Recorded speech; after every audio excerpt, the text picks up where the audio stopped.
अम्बेडकर नगर में महादेव वर्मा की स्मृति में उनके पोते पोती द्वारा गांव के सहयोगी प्रयासों के तहत महादेव वर्मा स्मृति बेंच का अनावरण किया गया। इस अवसर पर अनामिका वर्मा ने अपने दादा की स्मृति में बच्चों को कापी, किताब, कलम और बॉटल वितरित किए। यह कार्यक्रम खंड शिक्षा अधिकारी मनीषा ओसा की उपस्थिति में आयोजित किया गया। कार्यक्रम में विशेष अतिथि के रूप में आदर्श कन्या महाविद्यालय बरुआ जालां की प्राचार्य और करुणा वर्मा उपस्थित रही। इसके साथ ही गाँव में सौर लाइट लगाने का सहयोग भी प्रदान किया गया, जिससे बच्चों और ग्रामीणों के लिए बेहतर रोशनी सुनिश्चित की जा सके। गाँववासियों ने इस प्रयास की सराहना की और इसे शिक्षा के प्रति जागरूकता बढ़ाने वाला कदम बताया। आपके समक्ष बैठी हैं, इनको आप ही को पल्लवित करना है। इसके लिए ये पंक्तियां रख रही हूँ आपके बीच में कि दरिया का रुख बदलना खासकर अच्छा नहीं होता, न हो किलकारियां घर में तो घर अच्छा नहीं होता। जिस घर में बुजुर्गों की दुआओं का असर न हो, जिस घर में बुजुर्गों की दुआओं का असर न हो, किनारा रखना ऐसे दर्द से वो दर्द अच्छा नहीं होता। जो बड़े बुजुर्ग बैठे हैं, इन बच्चों को पल्लवित पुष्पित आप ही को करना है, ये आपकी जिम्मेदारी है। इस पर थोड़ी देर बाद आऊंगी। पहले मैं अपनी प्रिय शिष्या अनामिका वर्मा, जिसके लिए बोलते हुए मेरा गला रुक जा रहा है, जो इतना पुनीत कार्य कर रही है, जिसने इस विद्यालय को 30 बेंच देने का कार्य किया है, जो आदर्श कन्या पीजी कॉलेज की बेस्ट छात्रा का पुरस्कार भी पा चुकी है, और जिसने इसके पहले भी कैंसर पीड़ित बच्चे की बहुत मदद की, चंदा लगा कर उसने उसकी जान बचाने की कोशिश की। तो ऐसे समाज सेवा के कार्य से ये जुड़ी रही है, और वो कहती है कि आप लोगों की प्रेरणा है, लेकिन ये इसकी मेहनत और इसके उत्तम विचारों का प्रतिफल है, जो आप सभी को आज उसने इतनी भीड़ को यहाँ पर इकट्ठा कर रखा है। तो इसके अग्रिम भविष्य के लिए मैं बहुत सारी शुभकामनाएं देती हूँ और बहुत बधाई देती हूँ कि बेटा आपने इतना पुनीत कार्य किया।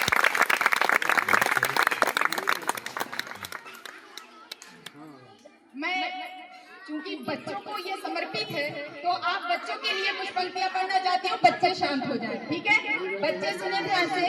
किताबों से निकलकर तितलियां गजलें सुनाती हैं, किताबों से निकलकर तितलियां गजलें सुनाती हैं। टिफिन रखती है माँ तो मेरा बस्ता मुस्कुराता है, टिफिन रखती है जब मेरी माँ तो मेरा बस्ता मुस्कुराता है।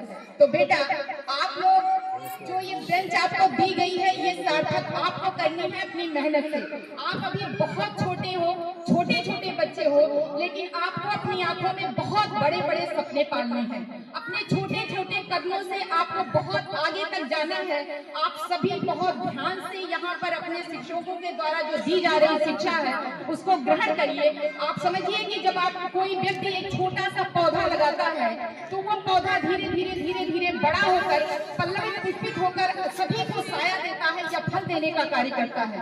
वैसे आप बहुत छोटे से पौधे हो, जिसको आपके माँ बाप और आपके गुरुजन सिंचित कर रहे हैं। तो आप अपने सपनों को बहुत बड़ा करिए और छोटे छोटे कदमों से आगे बढ़कर अपने जीवन को रोशन करने की कोशिश कीजिए। आपके छोटे कदम क्या होने चाहिए? जैसे आपका समय पर विद्यालय आना, अपने टीचर्स की बात मानना, अपने गुरुजन की बात मानना, अपना क्लास वर्क कायदे से करना, अपना होमवर्क कायदे से करना, और साथ ही साथ अपने से बड़े लोगों का सभी का सम्मान करना। क्योंकि बेटा, कोई बड़ा केवल पैसे से नहीं होता है। अगर उसमें संस्कार नहीं है, वो अच्छा इंसान नहीं है, तो फिर उसका बड़ा होना पैसे से कोई महत्व नहीं रखता है। तो आपको शिक्षा एक बेहतर इंसान बनाने की कोशिश करती है। तो आप अपने छोटे छोटे नन्हे नन्हे कदमों से आगे बढ़ने की कोशिश कीजिए और आप बहुत आगे जाएंगे। इसके लिए मेरी बहुत सारी शुभकामनाएं हैं। मैं बच्चों के लिए जो बात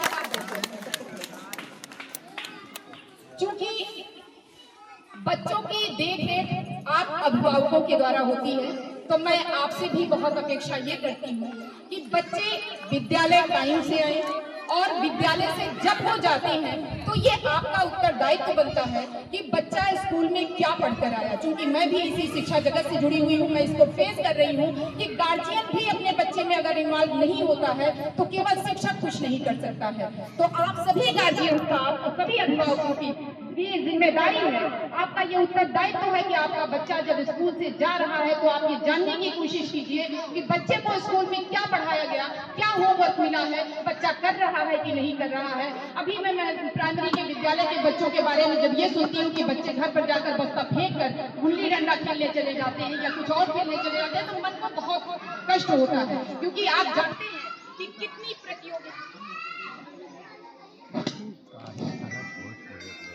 कितनी कठिन प्रतियोगिताएं अब बच्चों को आगे चलकर फेस करनी है। इनको अगर आप बेहतर इंसान बनाना चाहते हैं तो इसमें आप गार्जियन की, अभिभावक की, माता पिता की भूमिका बहुत अहम होती है। अगर कल को आपका बच्चा बेहतर नहीं बनता है तो आप केवल और केवल बच्चे को इसके लिए अपराधी नहीं मान सकते या गलत नहीं मान सकते हैं, इसके जिम्मेदार आप स्वयं भी होंगे। तो आपको बहुत जिम्मेदारी इस बात की निभानी होगी कि हमारा बच्चा किस रास्ते पर जा रहा है और क्यों जा रहा है। जैसे लोग कहते हैं अभी कि मोबाइल ने बच्चों को खराब कर रखा है, आप बच्चों को मोबाइल से दूर रख ही नहीं सकते हैं। वो समय है, टेक्नोलॉजी का युग है, उसको आपको बच्चों को देना ही देना है। लेकिन आपको ध्यान ये रखना है कि बच्चे मोबाइल से क्या कर रहे हैं। अपने बच्चों में बेहतरीन संस्कार डालने का काम आपका होता है, उसको तराशने का काम गुरुजनों का होता है। और मैं उम्मीद करती हूँ कि यहाँ की जो शिक्षिकाएं होंगी, वो शिक्षिकाएं उनका जितना भी योगदान उन बच्चों को संभालने में होता होगा, हो सकता है, संभव है, उतना वो करने की अवश्य कोशिश करती होंगी। लेकिन मैं आपसे आशा करती हूँ संभाल कर आगे ले जाकर उनका एक भविष्य, बेहतर भविष्य की तरफ उनको उन्मुख कर सके, इसके लिए आपका सहयोग अपेक्षित है। यदि आज अनामिका वर्मा यहाँ पर इतना बेहतरीन कार्यक्रम कर पा रही हैं तो ये मैं नहीं कह सकती केवल हम जैसे गुरुजनों का देन है, ये इनके माता पिता का भी देन है कि इतना बेहतरीन उन्होंने उनको संस्कार दिया है कि समाज सेवा एक मनुष्य का परम धर्म है। केवल अपने आप को बेहतर सब बना लेते हैं, लेकिन जो समाज को बेहतर बनाने के लिए आगे आता है वो बहुत बड़ा इंसान होता है। और इंसान का आभूषण केवल पैसा, गाड़ी, वस्त्र नहीं होता है, बल्कि उसका आभूषण उसकी मेहनत, उसकी ईमानदारी, सत्य, निष्ठा और प्रेम भी होता है। तो यदि अपने बच्चों में आप ये सब निवेश कर पाते हैं तो समझिए कि आप सही रास्ते पर अपने बच्चे को ले जा रहे हैं। और ये मानकर चलिए जिस तरह से आप बैंक में पैसा जमा करते हैं, इन्वेस्ट के साथ आपको मिलता है, तो आप अपने बच्चों में बेहतरीन संस्कार, बेहतरीन शिक्षा, बेहतरीन सत्य, निष्ठा, प्रेम का भाव अगर आज इन्वेस्ट कर रहे हैं तो भविष्य में उसका 2 गुना आपको मिलेगा और समाज में बच्चा आपका बहुत आगे जाएगा। तो मैं आप सभी से ये अपेक्षा करते हुए, क्योंकि बहुत देर हो गई है, बातें तो बहुत सारी रखी जा सकती हैं, लेकिन मैं अपनी वाणी को यही बहुत सूक्ष्म उद्बोधन के साथ समापन दे रही हूँ कि जो है आप सभी जो इन्होंने कार्य किया, इसके लिए इनके लिए जोरदार एक बार तालियां बजाइए।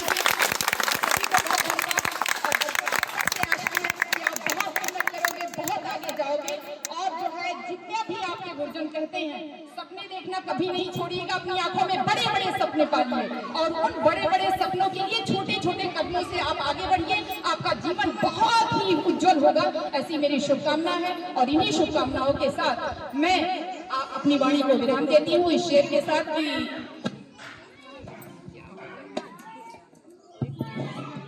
जिन मुश्किलों में मुस्कुराना हो मना। बहुत विषम परिस्थितियां हैं समाज की, देश की, तो मुश्किलें हम सभी के समक्ष बहुत होती हैं। तो उस पर मैं ये पंक्तियां आपके बीच रख रही हूँ कि जिन मुश्किलों में मुस्कुराना हो मना। आपके समक्ष कैसी भी विपरीत परिस्थितियां हो, आप अपने बच्चों की जरूरतें ना पूरी कर पा रहे हो, ऐसी विषम परिस्थिति हो, फिर भी आपको हिम्मत नहीं हारनी है, हिम्मत के साथ आगे बढ़ना है। ऐसी पंक्तियां हैं कि जिन मुश्किलों में मुस्कुराना हो मना, उन मुश्किलों में मुस्कुराना धर्म है।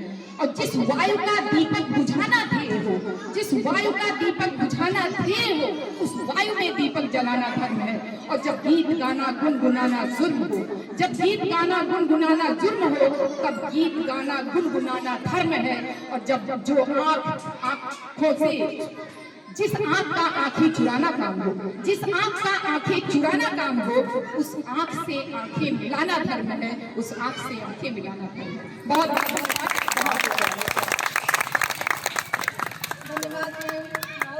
आपका आशीर्वाद है, आपकी प्रेरणा है जो मैं इस काम कर पा रही हूँ। अभी मेरे बिल्कुल भी क्षमता नहीं है कि मैं कुछ बोलूँ, तो मैं सर को दे रही हूँ, सर संचालन करें। धन्यवाद मैडम जी, यह वसुधा आपके आने से और लोग बच्चे बहुत ही आह्लादित हैं, क्योंकि वास्तव में जब ऊंचा होता है और नीचाई पर आता है तो बहुत ही सुखान होती है। तो आप बच्चों के पिता को संवारती हैं, यहाँ पर बच्चों को संवारने का मामला है, तो आपने अपने शब्दों से बहुत कुछ देने का काम किया है और हमारे अभिभावक भी आपसे आह्लादित है, आपके विचारों से बहुत उद्भूत है कि आपने इतनी बड़ी प्रेरणाप्रद बातें की हैं। हम सभी आभारी हैं। अब इसी क्रम में हम चाहेंगे हमारी इस ब्लॉक की मुखिया परमादरणीय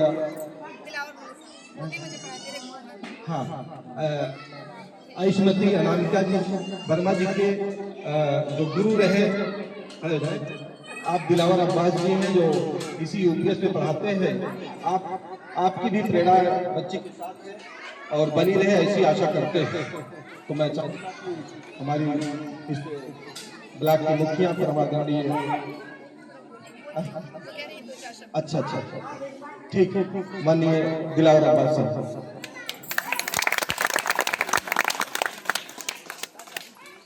आदरणीय हमारे गुरु मैडम हमारे यहाँ बच्चे सब और उनका जारी है और हमको आज बड़ी खुशी हो रही है।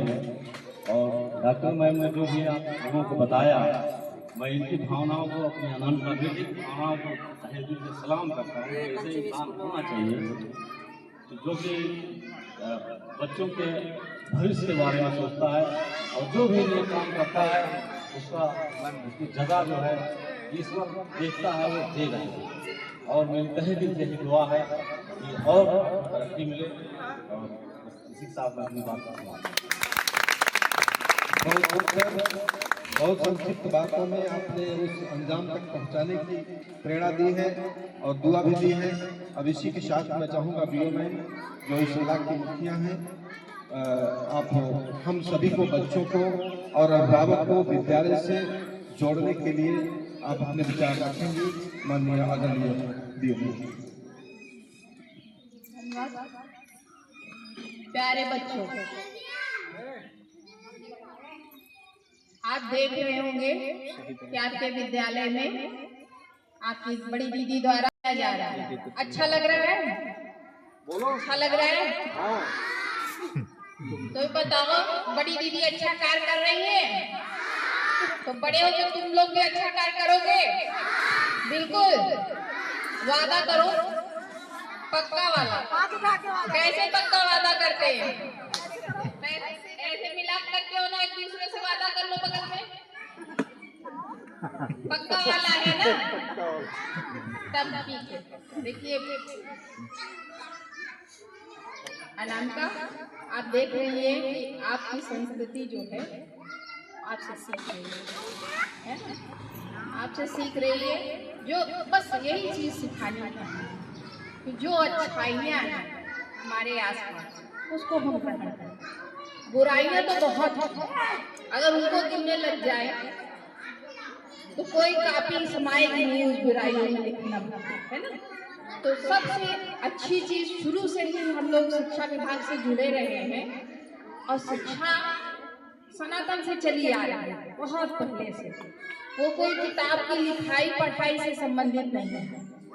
शिक्षा अच्छाइयों को ग्रहण करना है। जब जन्म लेता है बच्चा अबोध होता है, उसे कुछ नहीं पता है। क्या भूख लगती है तो वो रोता है, माँ जानती है कि हाँ भूख लगी है तो उनको स्तनपान कराती है, बच्चा तृप्त होता है और धीरे धीरे इसी क्रम में विकास चरणबद्ध तरीके से आगे बढ़ता है और बच्चा 4-5 वर्ष की आयु का होता है तो उसको बाह्य संस्कार, जो पारिवारिक संस्कार के क्रम में चीजें चलती हैं, उसके इतर समाज से रूबरू होने के लिए